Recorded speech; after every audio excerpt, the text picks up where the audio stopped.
Can you subscribe to my new channel for support purposes? The days following Orion's arrest were filled with tension and uncertainty. The news of his betrayal and subsequent imprisonment spread like wildfire through the galaxy. The people of Galaxia Regnum were shocked, unable to believe that their beloved prince had committed such a grievous sin. The royal court was in disarray, with advisors and nobles whispering in corners, unsure of what this meant for the future of the galaxy. Lyra, however, remained resolute. She took control of the situation, holding council meetings and reassuring the galaxy's leaders that the stability of Galaxia Regnum would be maintained. But behind her calm exterior, she was struggling with the weight of her decision. She had loved Orion, despite everything, and the thought of what she was about to do filled her with a deep, aching sorrow. As the days turned into weeks, Lyra knew that she could not delay the inevitable any longer. The laws of the galaxy were clear, and even as princess, she could not bend them to her will. Orion had to be punished, and the only punishment for his crime was death. But as she stood in her chambers one evening, looking out at the city below, she found herself hesitating. She could not bring herself to order his execution. Despite everything, a part of her still cared for him, still remembered the man he had once been.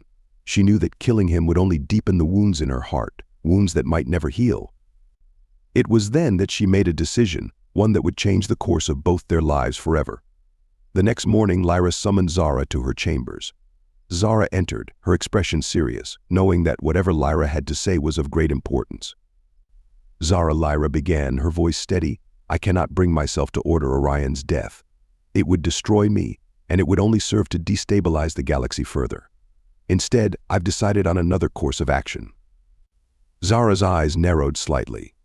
What do you propose, Princess? I want him exiled, Lyra said, her voice firm. We will send him to Silastara, to live out the rest of his days far from here. He will never be allowed to return to Galaxia Regnum, and his name will be erased from our history. Zara considered this for a moment before nodding. It is a merciful decision, Your Highness. But are you certain this is the right course of action? Lyra's gaze hardened. It is the only course of action that allows me to maintain my integrity and the stability of the galaxy. Orion's life will be spared, but he will lose everything else. Zara bowed her head in respect. As you wish, Princess. I will make the necessary arrangements. Lyra watched as Zara left the room, her heart heavy but resolute. She knew that this was the right decision, even if it pained her to make it. Orion's exile would be a fitting punishment, one that would remove him from her life and from the galaxy's future. The day of Orion's exile came quickly. He was brought before the royal court, his hands bound in chains, his once proud posture now broken. The nobles and advisors looked on in silence, their expressions a mix of shock, anger, and sorrow. Lyra sat on her throne, her face a mask of calm, though her heart ached with every beat. Prince Orion. Lyra's voice rang out through the grand hall, commanding the attention of all present. You have been found guilty of the gravest betrayal. The laws of Galaxia Regnum demand your death, but as your princess, I have chosen to show mercy. You will be exiled to Silastara, where you will live out the rest of your days in solitude.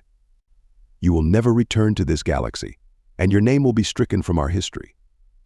This is my final decree. Orion looked up at her, his eyes filled with a mixture of despair and gratitude.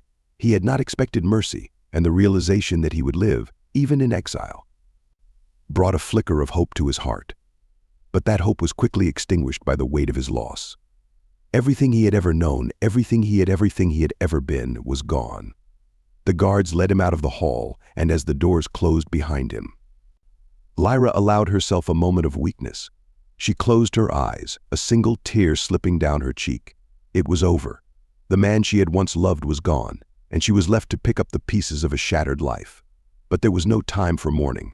The galaxy needed her, and she would not let it down. She wiped away the tear, her resolve hardening. She would lead Galaxia Regnum into a new era, one of strength and unity, and she would do it alone. As Orion was escorted to the spacecraft that would take him to Silastara, he couldn't help but look back at the palace one last time. The place that had been his home, the place where he had once imagined a future full of glory and power, was now a distant memory. The chains around his wrists felt heavier with each step, a physical manifestation of the weight of his actions. The spacecraft was sleek and dark, designed for speed and stealth. It would take him far from Galaxia Regnum, to a place where he would be a stranger, cut off from the life he had known. As he was forced into the ship, he felt a cold dread settle over him. Exile was not just a punishment, it was a death of another kind. The door closed behind him, sealing him inside. The engines roared to life, and within moments, the spacecraft lifted off, leaving the palace and the galaxy behind. Orion sat in the darkness, his thoughts a jumbled mess of regret, fear, and anger. How had it come to this? How had he lost everything? But there were no answers in the void of space, only the cold reality of his fate. Meanwhile, back on Galaxia Regnum, life continued. The news of Orion's exile spread throughout the galaxy, and while there was shock and sadness, there was also a sense of relief. The scandal had been dealt with, and the galaxy could move forward. Lyra threw herself into her duties, working tirelessly to restore order and ensure that the people of Galaxia Regnum remained united. She attended meetings, resolved disputes, and made decisions that would shape the future of the galaxy. But even as she worked, there was a part of her that felt empty, a part of her that still grieved for the life she had lost. Days turned into weeks, and weeks into months. The memory of Orion began to fade, his name spoken less and less as time went on. Lyra found herself growing stronger, more determined than ever to prove that she could lead the galaxy on her own. But fate had other plans. One night, as Lyra stood on the balcony of her chambers, looking out at the stars, a sudden flash of light caught her attention. She watched as a streak of fire shot across the sky, followed by a distant explosion. Her heart skipped a beat as she realized what it was. A spacecraft had crashed, and it had done so on a distant planet known as Earth. The following morning, reports came in confirming the crash. The spacecraft was of Galaxian origin, and there was only one possible explanation: it was Orion's ship. The exile had gone wrong, and now, somewhere on a distant, unknown planet, the former prince was stranded. Lyra felt a mix of emotions: relief, anger, and something else she couldn't quite place. Orion was alive, but he was lost, far from the galaxy he had once called home. Part of her wanted to send a rescue mission, to bring him back and offer him a second chance. But she knew that was impossible. He had made his choice, and now he would have to live with the consequences. And so, life continued in Galaxia Regnum, while on a distant planet, a new chapter of Orion's life was beginning, one that would be filled with challenges and revelations he could never have imagined. Elias was a simple man, living a quiet life in the village of Ilmora, nestled in the shadow of the great mountain range that bordered the northern edge of the continent. The village was small, with only a few dozen families, but it was a place of peace and contentment. The people of Ilmora lived close to the land, tending to their crops and livestock, and spending their evenings gathered around the fire, sharing stories passed down through generations. Elias had always felt a deep connection to the earth and the stars. As a child, he would often sneak out of his home at night to lie in the fields, staring up at the endless expanse of the sky, wondering what lay beyond the distant stars. Now, as a young man, he still found solace in the quiet nights, when the only sounds were the rustling of leaves and the distant calls of nocturnal creatures. It was on one such night that Elias's life would change forever. He was lying on a grassy hill just outside the village, his hands behind his head as he gazed up at the stars. The night was unusually clear, the sky a deep, inky black dotted with thousands of twinkling lights. Elias felt a sense of calm wash over him as he let his thoughts drift, his mind wandering to the stories his mother used to tell him about the gods who lived among the stars. Suddenly, a flash of light streaked across the sky, catching Elias's attention. He sat up, his heart quickening as he watched the light grow brighter and brighter. It was unlike anything he had ever seen before, a fiery comet that seemed to be hurtling directly toward the earth. Elias scrambled to his feet, his eyes wide with a mixture of awe and fear. The light grew larger, and he realized with a start that it wasn't a comet, it was something else, something man-made. He watched in stunned silence as the object hurtled toward the ground, trailing fire and smoke behind it. There was a deafening roar as it passed overhead, followed by a massive explosion as it crashed into the forest just beyond the village. For a moment, Elias stood frozen in place, his mind struggling to comprehend what he had just witnessed. Then, without thinking, he began to run. His feet pounded against the earth as he raced toward the source of the explosion, his heart pounding in his chest. He didn't know what he would find, but something deep inside him urged him to keep going. The forest was dark and thick, the trees towering above him as he pushed through the underbrush. The air was thick with the smell of smoke, and Elias could see a faint orange glow in the distance. He ran faster, his breath coming in ragged gasps, until he finally burst into a clearing. What he saw there took his breath away. In the center of the clearing was the wreckage of a spacecraft, its sleek metal hull twisted and blackened by the impact. Fires burned around the wreckage, casting flickering shadows on the surrounding trees. Elias took a hesitant step forward, his mind reeling. He had heard stories of strange machines and visitors from the stars, but he had never believed them until now.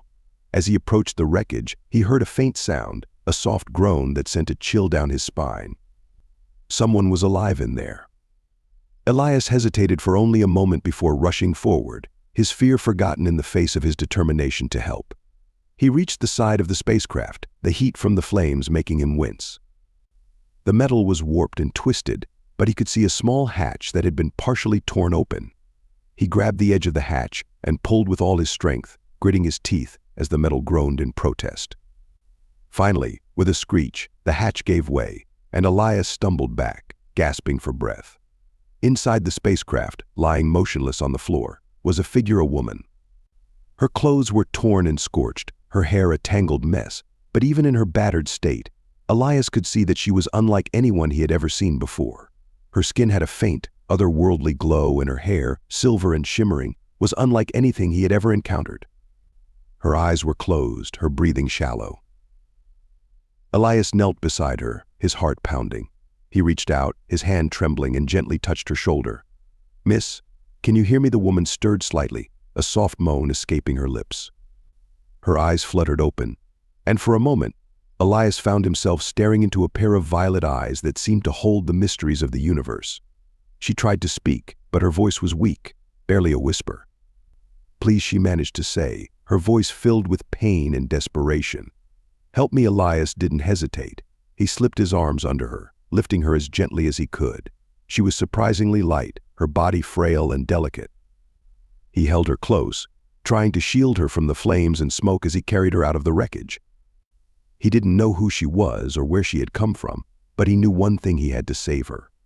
As he made his way back through the forest, the woman in his arms, Elias couldn't help but wonder what had brought her to his world. Who was she? What had happened to her? And most importantly, what did her presence mean for him and his village? By the time he reached the edge of the forest, the fires had begun to die down, leaving only smoldering ruins in their wake. The village was still quiet, the villagers unaware of the extraordinary event that had just occurred. Elias carried the woman to his home, his mind racing with questions. He laid her gently on his bed, his hands trembling as he examined her more closely. She was still unconscious, her breathing shallow and labored. He had no idea how to treat her injuries, but he knew he couldn't leave her like this. He quickly gathered water and bandages, doing his best to clean and dress her wounds. As he worked, he couldn't help but marvel at her appearance. She was unlike any woman he had ever seen, her features delicate and ethereal. Her skin, though pale, had a faint luminescence, and her hair, now free of debris, shimmered like moonlight. Elias felt a strange mix of awe and protectiveness toward her, a deep sense of responsibility for her well-being. Hours passed, and Elias remained by her side, watching over her as she slept. He didn't know what the future held, but he knew one thing for certain: this woman, whoever she was, had come into his life for a reason. And whatever that reason was, he was determined to see it through. As the first light of dawn filtered through the window, Elias reached out and gently brushed a strand of hair from the woman's face. "You're safe now," he whispered, though he wasn't sure if she could hear him. "I'll take care of you." And in that moment, as the sun began to rise on a new day, Elias knew that his life would never be the same. As days turned into weeks, Princess Lyra's condition began to improve under Elias's care. She remained unconscious for several days, her body recovering from the crash and the ordeal she had endured. Elias stayed by her side throughout, tending to her wounds, making sure she was comfortable, and trying to piece together who she was and where she had come from. During this time, he noticed peculiar things about her, things that confirmed his initial belief that she was not of this world. Her wounds healed more rapidly than any humans would. and the faint glow of her skin seemed to intensify during the night, almost as if she were drawing energy from the starlight. Elias was both fascinated and concerned, unsure of what it all meant. The villagers of Elmora, unaware of the stranger in Elias's home, continued with their daily lives. Elias kept Lyra's presence a secret, not wanting to alarm anyone or draw unwanted attention. He knew that if the villagers discovered her, they would be fearful and suspicious, and he didn't want to put her in any more danger. One evening, as the sun was setting and the sky was painted in hues of pink and orange, Lyra finally awoke. Don't forget to subscribe.